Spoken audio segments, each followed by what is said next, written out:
interrupt this program to bring you a special report.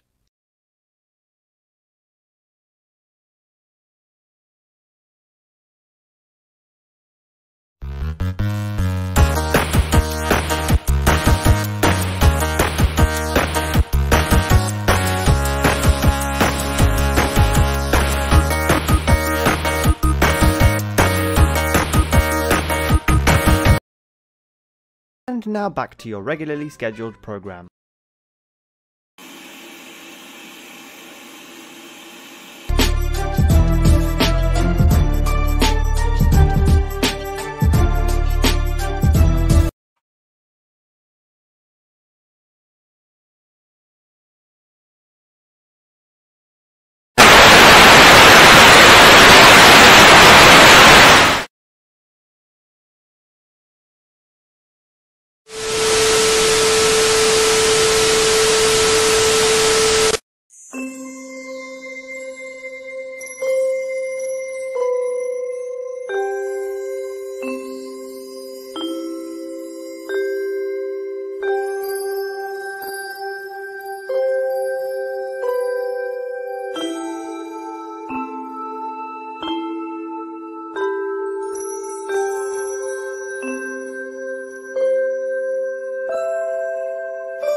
What's going on, everybody? Welcome to another brand new installment of Renegades Reviews, exclusively here as always on the Casa D18 Studios Channel. And today we're going to take a look at the sequel to Friday's film, Kick-Ass 2, starring Aaron Taylor Johnson, Christopher Mintz-Plasse, Chloe Grace Moretz, Clark Duke, Jim Carrey, Morris Chestnut, Donald Faison, and John Leguizamo. What's going on, everybody? Thank you for joining me here once again for another brand new installment of Renegades Reviews. And as I said in the introduction, today we're going to take a look at the sequel to the film that we covered the original one on Friday for. We're going to take a look at Kick-Ass 2, And as our movie opens, it's been 4 years since the death of Damon McCready, Big Daddy, as well as the defeat of Frank D'Amico. Now, Dave Liszewski has grown bored in the subsequent years since having retired from fighting crime as Kick-Ass. So he seeks out Hit Girl, Mindy McCready, in order to become a real-life hero, much in the vein and regard that he held her and Big Daddy. Now, following the death of his own father, Chris D'Amico accidentally kills his own mother by kicking her tanning bed, which causes it to short circuit. Now in control of his father's criminal empire, Chris decides to become a supervillain named the Motherfucker by adapting a BDSM suit into his costume. Now, really quickly, you guys know I don't like to curse on my shows here. That's the name of the character. From this point out, I'm just going to refer to him as the MFer. Now, the MFer then assembles a gang of supervillains called the Toxic Megacunts with the assistance of his aide, Javier, and ends up gaining a cult following on Twitter after swearing vengeance on Kick-Ass. Subsequently, guys, when I refer to the group, I'm going to be calling them the TMCs from now on.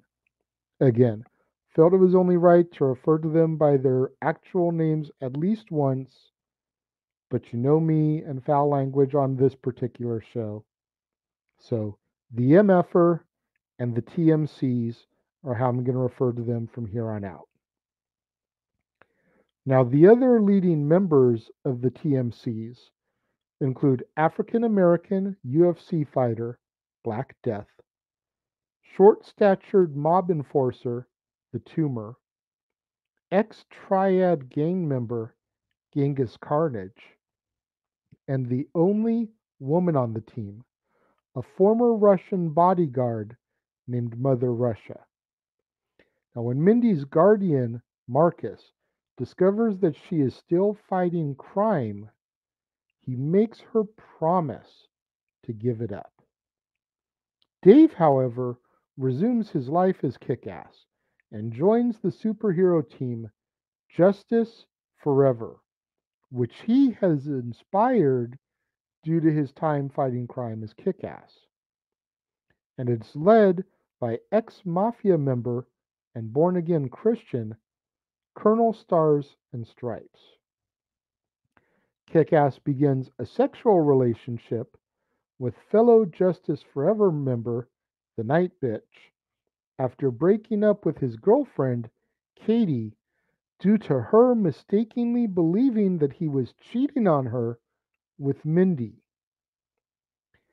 Dave and his friend Marty, who is also a member of Justice Forever under the moniker of Battle Guy, end up alienating their friend Todd from participating in the heroics because Todd's superhero persona, the Ass Kicker, is an obvious knockoff of Kick-Ass.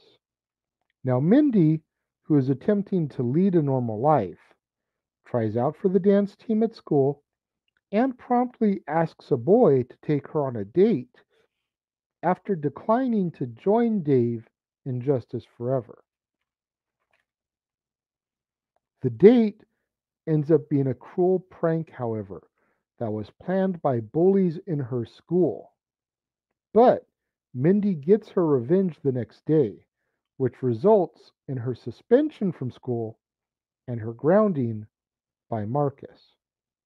Dave's father discovers that his son is Kick-Ass after finding his superhero costume, and they have an argument, which leads to Dave leaving home. After his imprisoned uncle, Ralph, has Javier killed, and now even further deranged Chris kills Colonel Stars and Stripes, and the following day he attempts to rape the Night Bitch, However, he fails due to impotence and has her beaten up instead. Chris's henchwoman, Mother Russia, kills the arriving authorities, which results in a police clampdown on both costumed villains as well as vigilantes. When the police track Dave down through his IP address, Dave's father surrenders, claiming that he is Kick-Ass in Dave's place. Chris, who is tipped off by Todd, who has now joined the TMCs, unaware that they are psychopaths, has Mr. Lizuski murdered while in police custody, which reveals his true identity. The TMCs sabotage Mr. Lizuski's funeral and kidnap Dave, but Mindy is able to rescue him. Afterwards, Dave, Mindy, and the remaining members of Justice Forever, joined by a resurgence of masked do-gooders, battle and defeat the TMCs, who outnumber them. Mindy, who is back in battle as Hit Girl, defeats and kills Mother Russia with the assistance of an adrenaline shot during battle, while Dave and Chris fight on a rooftop. Chris crashes through a skylight, landing in a water tank where he is mauled by a shark. After the battle, Justice Forever decides to take a break from its superhero duties, helping people in their ordinary lives instead. Mindy tells Dave that she is leaving New York due to being wanted for murder, but the citizens need him to continue being Kick-Ass. As police officers raid Marcus's home in order to investigate Mindy's whereabouts, Dave accepts the responsibilities and begins training and upgrading his equipment. In our post-credits scene, Chris, who has managed to survive the shark attack, despite his limbs and genitals being bitten off, complains for attention over an out-of-reach cup of water as our movie comes to its end. This sequel definitely had its pros and cons. Despite Nicolas Cage not being in it because Big Daddy was killed in the original, we had Jim Carrey step up and kind of take that lead in the sequel here. And I'm a big Jim Carrey fan, so it was kind of cool seeing him in the role of Colonel Stars and Stripes. However, the absence of Evan Peters in the role of Todd, I feel kind of hurt things. You know, the other guy that they cast to replace him just didn't have the same vibe. And I think it would have been a lot better if Evan Peters had reprised the role. Clark Duke being able to step up and be a superhero as well alongside Dave, the best friend there. I thought it was kind of cool, but it would have been even better if Evan Peters had been able to be there and the three of them had been a team together in addition to Hit Girl. It was kind of cool seeing Justice Forever, obviously a playoff of the Justice League, and seeing all of the people that Kick Ass, Hit Girl, and Big Daddy had kind of inspired to take matters into their own hands and be superheroes and fight the good fight. It was real fun to see what gimmicks they came up with. It was very much akin to Mystery Men, which I'm sure we'll get into at some point down the road. These homemade superheroes, if you will. Very much similar concept here. But I just feel like it got even cornier than the original. Characters like Mother Russia, Genghis Carnage, you know, it- very stereotypical, which I know, again, for better or for worse, comic book characters in the 60s were very stereotypical. But I feel that in 2012, 2013, when the sequel came out, we really could have moved past that and come up with some better names for these guys. Like I said, it's it's got its moments, but it just doesn't deliver for me on the same level as the original did.